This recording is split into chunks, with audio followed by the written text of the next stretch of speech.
CCR DSP के द्वारा चलाया गया वाहन जांच अभियान।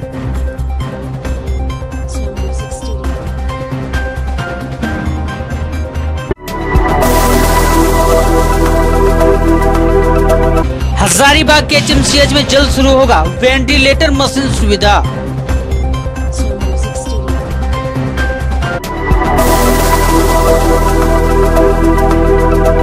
हजारीबाग जिला कांग्रेस कार्यालय में मनाया गया आदिवासी दिवस।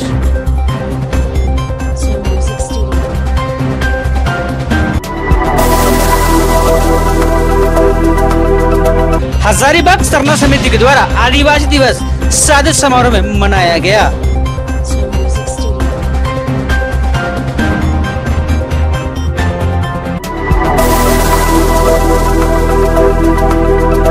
हजारीबाग पुलिस को मिली बड़ी सफलता। जेपीसी नक्सली संगठन के 5 सदस्यों को पुलिस ने किया गिरफ्तार।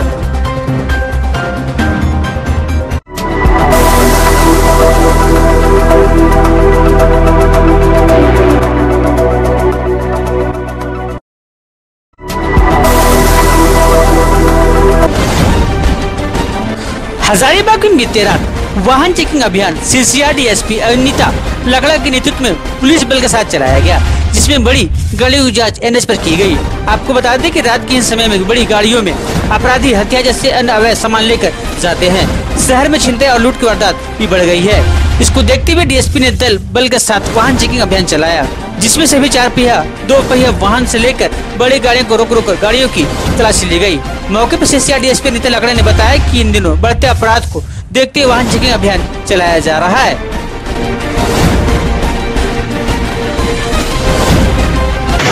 एंटी क्राइम चेकिंग चल रहा है। अभी बहुत ही इसमें से हथियार लेकर के अपराधी घूम रहे हैं, छीनते ही घटनाएं हो रही हैं, तो उसकी रोकथाम के लिए और सघन अभियान सभी थाना क्षेत्र के द्वारा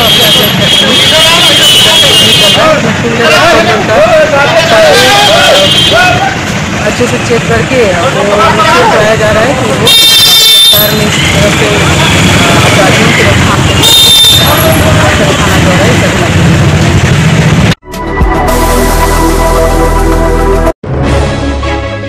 हजारीबाग मेडिकल कॉलेज अस्पताल में कोरोना संक्रमण के दौरान चिकित्सा सुविधा को अपडेट करने के लिए कई कदम उठाया गया है। इसी के तहत अस्पताल में 12 नए वेंटिलेटर मशीन लगाने की तैयारी की गई है। अस्पताल में 12 नए वेंटिलेटर लगाया गया है, जिसमें 8 वेंटिलेटर की आपूर्ति डीएमटी के माध्यम से किया गया और 4 एनटीपीसी ने दिया है। कोविड-19 संक्रमण और बढ़ते प्रभाव की रोकथाम और उपचार के लिए जिला प्रशासन ने पहल करते हुए यह कदम उठाया था। इस बाबत Hazaribagh medical college superintendent doctor Sanjay Kumar Sinha कहते हैं कि अभी कुछ सामान की खरीदारी हो रही है। एनटीपीसी ने ऑक्सीजन देने की बात कहा है, वह भी काम कर रहा है। 2 से 4 दिनों में यह चालू हो जाएगा।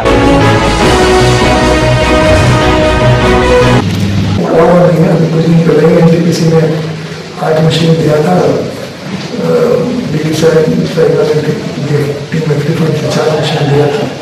आप जानते हैं कि वेंटिलेटर चलाने के लिए ऑक्सीजन पाइपलाइन की आवश्यकता नहीं चल सकता है। एनटीपीसी ही ऑक्सीजन पाइपलाइन कर रही है, मेरे ख्याल से 1 दिन के अंदर हो जाना चाहिए। जब वो सिलेंडर्स की आवश्यकता है वो हम लोग के देर से प्रयास कर रहे हैं कि वो मिल जाए।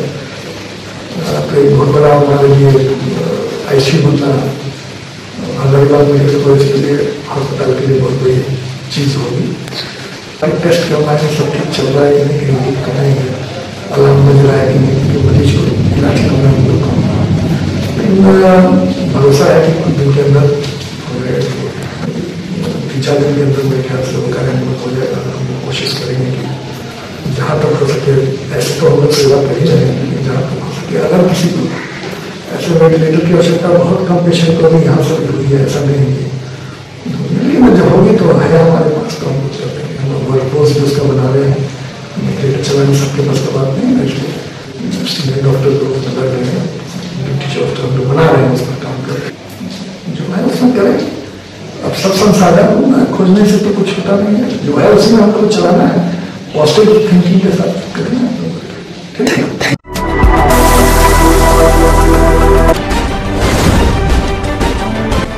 हजारीबाग जिला कांग्रेस कार्यालय में रविवार को आदिवासी दिवस मनाया गया। मौके पर जिला अध्यक्ष समेत कार्यकर्ताओं के द्वारा आदिवासी के भगवान बिरसा मुंडा के चित्र पर माल्यार्पण किया गया। साथ ही देश के बड़े पूर्व बड़े नेता के चित्र पर भी माल्यार्पण किया गया। कार्यक्रम के उपरांत जिलाध्यक्ष अद्वैत सिंह ने कहा कि आदिवासी दिवस के दिन हम लोग ने क्रांति दिवस भी मनाया है।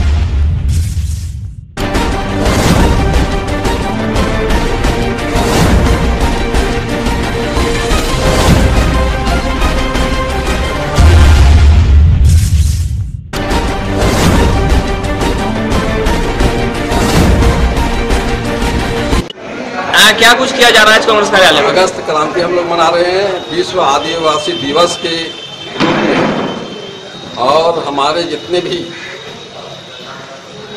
स्वर्गीय नेता हैं जैसे महात्मा गांधी, लाल बहादुर शास्त्री, स्वर्गीय इंदिरा गांधी, स्वर्गीय राजीव गांधी, जितने भी महान नेता हमारे थे उनके ऊपर माला अर्पण करके आज क्रांति दिवस के रूप में मनाने का हम लोगों को संकल्प किया है।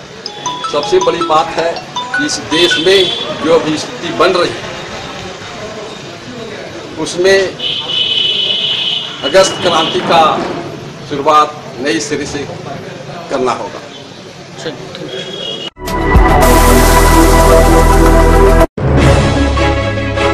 हजारीबाग में विश्व आदिवासी दिवस के मौके पर सरना समिति के द्वारा कार्यक्रम का आयोजन किया गया, जिसमें आदिवासी समाज के लोगों ने हिस्सा लिया। संत कोलंबो कॉलेज के प्राचार्य एवं झारखंड मुक्ति मोर्चा के मोर्चा की जिलाध्यक्ष के कार्यक्रम में शामिल हुए। सरना समिति के अध्यक्ष महेंद्र कुमार ने बताया कि हम लोगों को एकता के साथ आगे बढ़ना होगा। ऐसा नहीं है कि हम लोग घर बैठे ही रहेंगे और हमें कोई घर लाकर कुछ दे देगा। हम एक रहेंगे तभी हम अपना हक मिलेगा।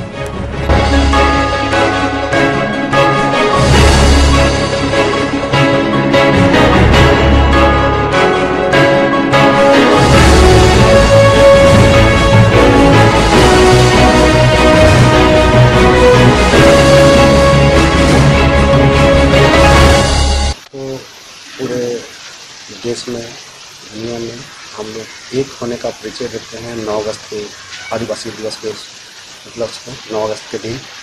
और जितने भी हम लोग आदिवासी हैं अपने हक के लिए खुद खड़ा हों। जैसे स्कूल में जब बच्चा दाखिला करता है तो अपना वो पढ़ के पास करता है, हमारा कितना नंबर है उसके हिसाब से वो कहीं भी कंपटीशन में पास करता है। आदिवासी होने का मतलब ये नहीं कि सब हक आपको आदिवासी के नाम पर मिल जाएगा। आपका हक के लिए आपको अपने आगे आना होगा और कोई दे नहीं देगा। एकता ही में बल है, एक होइए और हक के लिए लड़िए, तभी आप सक्षम हैं। और बार बार मांगने का प्रयास जो मांगा जाता है लगता है जैसे भीख मांग रहा है आदिवासी। हम आदिवासी करियर सरना समिति के अध्यक्ष हजारीबाग।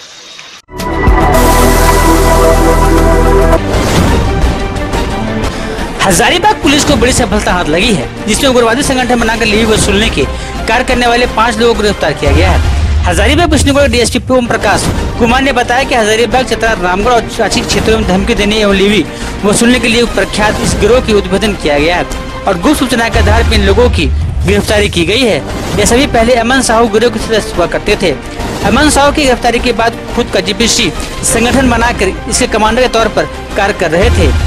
इनमें कई लोग ऐसे हैं जिनकी काफी बड़ा आपराधिक इतिहास रहा है, जिसमें 2 लोगों के ऊपर लगभग 2 दर्जन केस भी दर्ज है। ऐसे में हजारीबाग पुलिस और टंडवा पुलिस के संयुक्त अभियान में यह सफलता मिली है और पुलिस को इसे काफी बड़ी सफलता मान रही है।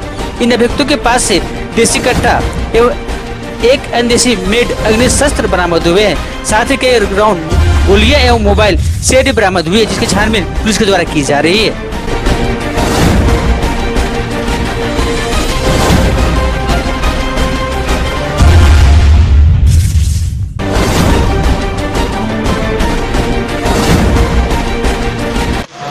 मामला है और हमारे हजारीबाग क्षेत्र के हजारीबाग, चतरा, रांची, जो रामगढ़ एरिया है, इसमें जो कोल एरिया है और जो काम चल रहा है इसमें पुरुषोत्तम और बसंत गज्जू के द्वारा जो है जेल से बाहर आने के बाद अमन सौ के निर्देश पे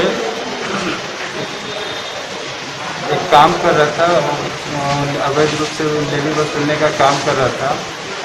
जब अमन साहब जैसे जेल चला गया पकड़ा के, उसके पश्चात ये अपना जेपीसी के नाम से एक संगठन, नया संगठन, क्योंकि ये पूर्व में भी जेपीसी संगठन का पूर्व कमांडर रह चुका है, वो अपना फिर से ये संगठन को पुनर्गठित कर इस क्षेत्र में हमारे जो कोल एरिया के क्षेत्र है उस एरिया में अवैध रूप से लेवी वसूलने का काम कर रहा था।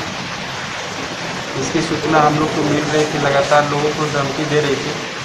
इसके पश्चात जो है SIT टीम का गठन किया और पुलिस अधीक्षक महोदय के द्वारा, इसमें हमारे अनुमंडल पुलिस पदाधिकारी टंडवा इसमें भी शामिल हैं और हम लोग के सामूहिक प्रयास से इसका जो है इस कांड को उद्भेदन किया गया। और अभी जो है ये पुरुषोत्तम जो है अपने आप को JPC कमांडर का इस क्षेत्र का अपने आप को कमांडर घोषित करके एक नए लड़के को जोड़ करके इसमें लोगों से अवैध रूप से ये लेवी मांगने का काम कर रहा था।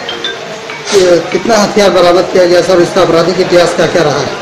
इसका आपराधिक इतिहास बसंत गंजू पुरुषोत्तम गंजू का आपराधिक इतिहास पूर्व में भी रहा है। इसके ऊपर आपराधिक घटनाएं लगभग 22 केस दर्ज है। इसके ऊपर पूर्व में 22 केस दर्ज है और इसके साथ ही जो बैजनाथ रजवार है इसके ऊपर 6 केस दर्ज हैं इसके पूर्व। और ये जो है से इन लोग के पास से देसी कटर 2 पीस बरामद हुए हैं, एक देसी PG बंदूक बरामद हुआ है और बाकी राउंड बरामद हुए 9mm का और 7.62 और 6.5 का राउंड बरामद हुए हैं और मोबाइल भी बरामद इन लोग के पास हुआ है जो यूज करते हैं लोग धमकी देने के। कहाँ से इनकी गिरफ्तारी है सर? इसकी गिरफ्तारी कटकमला थाना क्षेत्र के जमुआरी जंगली क्षेत्र से हुआ। पुलिस के लिए कितनी बड़ी सफलता? पुलिस के लिए बहुत बड़ी सफलता है। हजारीबाग पुलिस, रामगढ़ पुलिस और रांची पुलिस के लिए सब पुलिस के लिए जो है ये आतंक का पर्याय बना हुआ था और लोग भयभीत थे। इसकी गिरफ्तारी करने के लिए लोग लगातार प्रयास कर रहे थे। इसकी गिरफ्तारी से पुलिस की बहुत बड़ी सफलता है।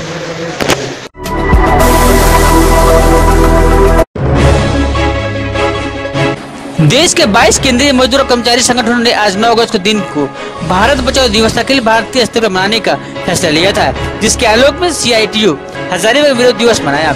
CITU के नेता गणेश शेट्टी ने बताया कि शासक वर्ग देश के सरकारी कंपनी जैसे रक्षा, कोयला, इस्पात, दूरसंचार, बैंक, बीमा, रेलवे, पेट्रोलियम, एयरपोर्ट, ऊर्जा और बंदरगाह जैसी कंपनियों को एक साजिश के तहत विदेशी पूंजीपतियों को कौड़ी के मोल सौंप रही है, जिसके कारण न सिर्फ हमारे देश की आर्थिक संप्रभुता खतरे में है बल्कि इसका असर राष्ट्रीय रक्षा पर भी पड़ेगी। इससे देश में बेरोजगारी बढ़ेगी और देश के आर्थिक हालात बद से बदतर हो जाएगा। इस अवसर में बैंक, बीमा डिवीजन के लोगों ने भाग लिया।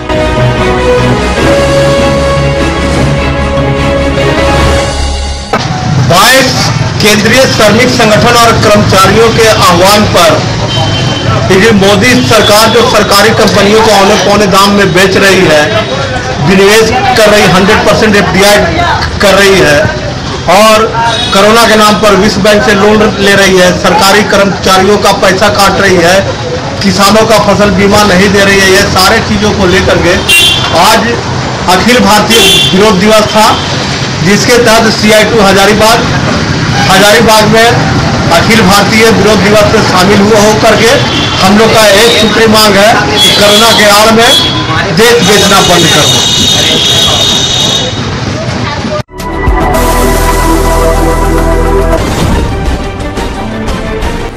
हजारीबाग का सैनिक दिल्ली पब्लिक स्कूल में जिला खो खो संघ का नवगठन सह वार्षिक आम सभा का आयोजन सुधांशु सुमन के स्तर में सम्पन्न हुआ।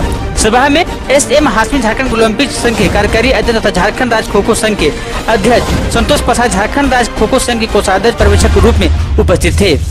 हजारीबाग जिला खो खो संघ के नई कार्यकारिणी समिति का चयन कुछ इस प्रकार किया गया है। मुख्य संरक्षक सुधांशु सुमन, संरक्षक मनोज कुमार निराला, अध्यक्ष मिथिलेश कुमार, सचिव भैया मुरारी सिन्हा, वरीय उपाध्यक्ष आलोक कुमार, उपाध्यक्ष व अन्य को मनोनीत किया गया है।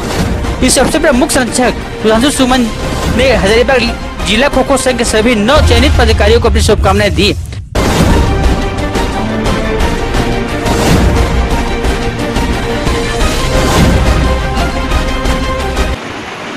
झारखंड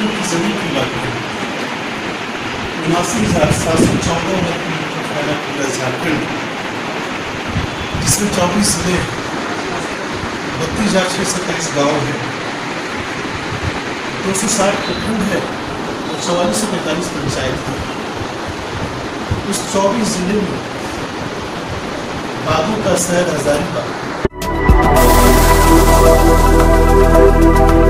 हजारीबाग सीसीआर डीएसपी के द्वारा चलाया गया वाहन जांच अभियान।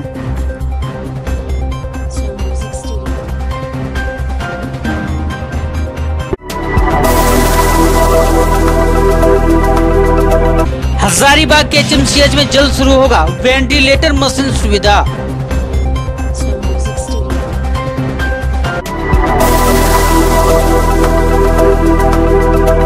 हजारीबाग जिला कांग्रेस कार्यालय में मनाया गया आदिवासी दिवस।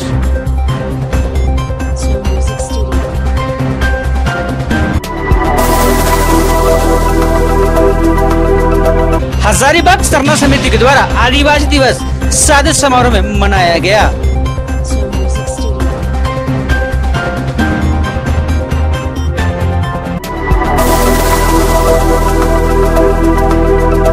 हजारीबाग पुलिस को मिली बड़ी सफलता। जेपीसी नक्सली संगठन के 5 सदस्यों को पुलिस ने किया गिरफ्तार।